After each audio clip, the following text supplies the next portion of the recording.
Hello friends, welcome to easy chemistry. और आज हम देखने जा रहे हैं अपने पी ब्लॉक कंसेप्ट्स का लेक्चर 2। ठीक है। सो पहले लेक्चर में हमने देखा था about the atomic radius, introduction देखा था, आयनाइजेशन, एंथैल्पी और एक इंपॉर्टेंट क्वेश्चन देखा था। ठीक है। आज हम उसी के आगे कंटिन्यू कर रहे हैं और आज हमारा पहला टॉपिक है मेटालिक प्रॉपर्टी। ठीक है। कैसे हम मेटालिक प्रॉपर्टी पूरे अपने नाइट्रोजन फैमिली में डिटरमिन करेंगे और उसको पता करेंगे। ठीक है। चलिए, सबसे पहले जो मेटल्स होते हैं वो डोनेट करते हैं इलेक्ट्रॉन्स को। So metals always donates electron. Non metals accept electron. Non metals क्या करते हैं? इलेक्ट्रॉन्स को एक्सेप्ट करते हैं। ठीक है। अब देखिए, इससे हम कैसे पता लगा सकते हैं कि कौन सा मेटालिक होगा और कौन सा नॉन मेटालिक। ठीक है। अगर आप याद करें तो प्रीवियस लेक्चर में मैंने बताया था कि अप टू डाउन जाने पर एटॉमिक रेडियस क्या होती है? इंक्रीज होती है। एटॉमिक रेडियस इंक्रीज होने की वजह से एलिमेंट से इलेक्ट्रॉन को रिमूव करना ज़्यादा इजी हो जाता है, यानी कि आयोनाइजेशन एंथैल्पी कम हो जाती है। इलेक्ट्रॉन ईजिली रिमूव हो रहे हैं अप टू डाउन जाने पर, यानी कि इनका नेचर कैसा हुआ? मेटालिक। कैसा हो गया? Metallic. Why? Because metals always donates electron and non metals always accept electron। Nitrogen में हमें ज़्यादा एनर्जी लग रही है, यानी कि ये किस नेचर का होगा? Non metallic. ठीक है। सो ऊपर से नीचे जाने पर मेटालिक करेक्टर जो होता है वो इंक्रीज होता है। क्लियर हो गई इतनी बात? चलिए, सो नाइट्रोजन एंड फॉस्फोरस जो होते हैं they are purely non metal. वो क्या होते हैं? प्योरली नॉन मेटल होते हैं। Arsenic and antimony are semi metals. These are semi metals or metalloids, and bismuth is a purely metal. This is a pure metal. Clear? So nitrogen and phosphorus are purely non-metal. Arsenic and antimony are semi metals and bismuth is a purely metal. So ऊपर से नीचे जाने पर metallic character increase होता है। Next हम बात करेंगे इलेक्ट्रोनेगेटिविटी की। इलेक्ट्रोनेगेटिविटी का ऑर्डर क्या होता है ऊपर से नीचे जाने पर? ठीक है। ध्यान दीजिएगा, ऊपर से नीचे जाने पर मेटालिक करेक्टर बढ़ रहा है। ठीक है। और मेटल्स क्या करते हैं? इलेक्ट्रॉन को डोनेट करते हैं। उसका अपोजिट इलेक्ट्रोनेगेटिविटी, यानी कि इलेक्ट्रॉन को लेने की हमारी टेंडेंसी वो क्या हो जाएगी? डिक्रीज होगी। ठीक है। सो इलेक्ट्रोनेगेटिविटी क्या होगी? Electronegativity will be inversely proportional to atomic radius. जैसे जैसे एटॉमिक रेडियस बढ़ेगा वैसे वैसे इलेक्ट्रोनेगेटिविटी भी डिक्रीज होगी। ठीक है। तो ऊपर से नीचे जाने पर nitrogen, phosphorus, arsenic, antimony and bismuth, ऊपर से नीचे जाने पर क्या होता है? एटॉमिक रेडियस इंक्रीज होता है, यानी कि यहाँ इस रिलेशन से हम ये पता लगा सकते हैं कि इलेक्ट्रोनेगेटिविटी क्या होगी? कम हो जाएगी। सो नाइट्रोजन फैमिली में सबसे ज़्यादा इलेक्ट्रोनेगेटिव कौन होगा? नाइट्रोजन। एंड सबसे लीस्ट कौन होगा? बिस्मथ। क्लियर? चलिए, अब आगे बढ़ते हैं और बहुत ही इंपॉर्टेंट टॉपिक पर बात करते हैं, दैट इज ऑक्सीडेशन स्टेट। सबसे पहले ये समझ लेते हैं कि ऑक्सीडेशन स्टेट होता क्या है। ठीक है। It is the ability of an element to accept electron और डोनेट इलेक्ट्रॉन्स। वो एबिलिटी होती है किसी भी एलिमेंट की कि वो कितने इलेक्ट्रॉन्स को एक्सेप्ट कर सकता है और डोनेट कर सकता है। याद रखिएगा, मेटल्स डोनेट करते हैं एंड नॉन मेटल्स एक्सेप्ट करते हैं। ठीक है। चलिए, अब बात करते हैं पी ब्लॉक की।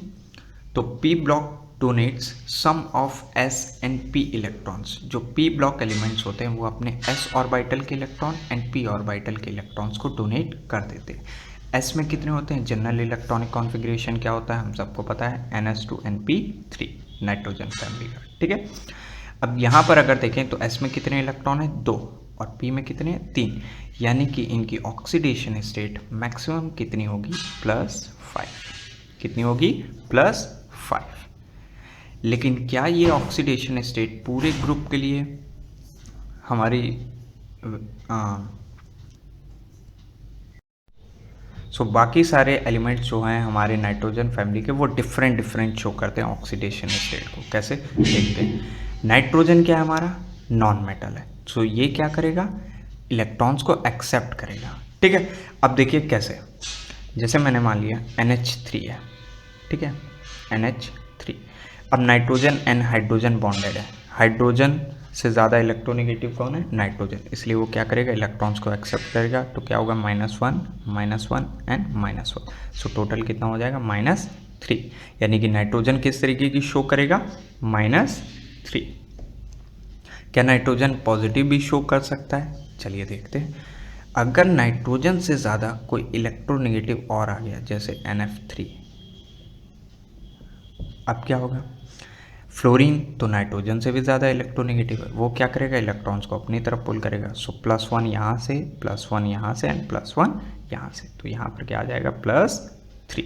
सो यहाँ पर नाइट्रोजन की ऑक्सीडेशन स्टेट क्या हो गई? +3। So nitrogen and phosphorus they will show -3, +3 and phosphorus will show also +5। Clear? इतनी बात समझ में आई? चलिए आगे बढ़ते हैं, बात करते हैं आर्सेनिक एंड एंटीमनी की। Arsenic and antimony they are both metals and non metals, they are semi metals. तो वो कैसी ऑक्सीडेशन स्टेट शो करेंगे? +3 एंड +5। ठीक है। अगर हम बात करें बिस्मथ की, तो बिस्मथ क्या है? हमारा प्योरली मेटल है, इस वजह से वो कैसी शो करेगा? पॉजिटिव, और पॉजिटिव में वो शो करता है +3। अब यहाँ पर एक क्वेश्चन ये अराइज होता है कि +5 क्यों नहीं शो करता है bismuth, and that is a very important question. ठीक है, अब हम देखते हैं अपने पी ब्लॉक के सेकंड इंपॉर्टेंट क्वेश्चन को, that is why the stability of +5 oxidation state. यहाँ पर OS का मतलब है ऑक्सीडेशन स्टेट। ठीक है, why the stability of +5 oxidation state decreases on going down the group. ऊपर से नीचे जाने पर +5 ऑक्सीडेशन स्टेट जो है उसकी स्टेबिलिटी क्यों कम हो जाती है? ठीक है, तो इसका आंसर ये है, देखिए इसका आंसर है that is due to the inert pair effect. किसकी वजह से कम हो जाती है? इनर्ट पेयर इफेक्ट की वजह से। इनर्ट पेयर होता क्या है? जब भी हम ऊपर से नीचे जाते हैं तो क्या होता है? डाउन द ग्रुप ये NS2 वाले जो इलेक्ट्रॉन्स हैं वो क्या हो जाते हैं? हमारी बॉन्डिंग में पार्टिसिपेट नहीं करते हैं, वो क्या हो जाते हैं? इनर्ट हो जाते हैं। और वो हैं कितने? 2, यानी कि पेयर है, इसलिए इसको बोलते हैं इनर्ट पेयर इफेक्ट। अब बचे हमारे पास कितने इलेक्ट्रॉन्स? 3 बचे, यानी कि बिस्मथ कैसी शो करेगा? +3। क्यों? क्योंकि 2 इलेक्ट्रॉन तो इनर्ट हो गए। इस वजह से जो स्टेबिलिटी होती है +5 ऑक्सीडेशन स्टेट की, वो डिक्रीज होती है on going down the group. Clear? So this is a very important question. Now coming on the next question. Okay, so third question है हमारा, why the stability of -3 oxidation state decreases on going down the group. ऊपर से नीचे जाने पर -3 oxidation state क्यों decrease होती है? तो ये आंसर आप दे सकते हैं क्यों ऐसा होता है, क्योंकि मैंने आपको अभी बताया कि ऊपर से नीचे जाने पर क्या होता है? मेटालिक कैरेक्टर बढ़ता है, और मेटल्स क्या करते हैं? हमेशा इलेक्ट्रॉन्स को डोनेट करते हैं।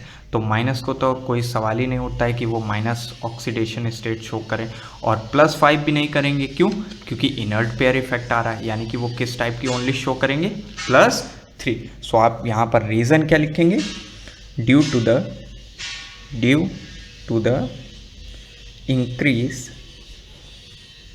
Increase in metallic character.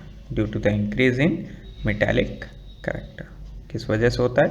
क्योंकि ऊपर से नीचे जाने पर मेटालिक कैरेक्टर इंक्रीज होता है। क्लियर? Thank you.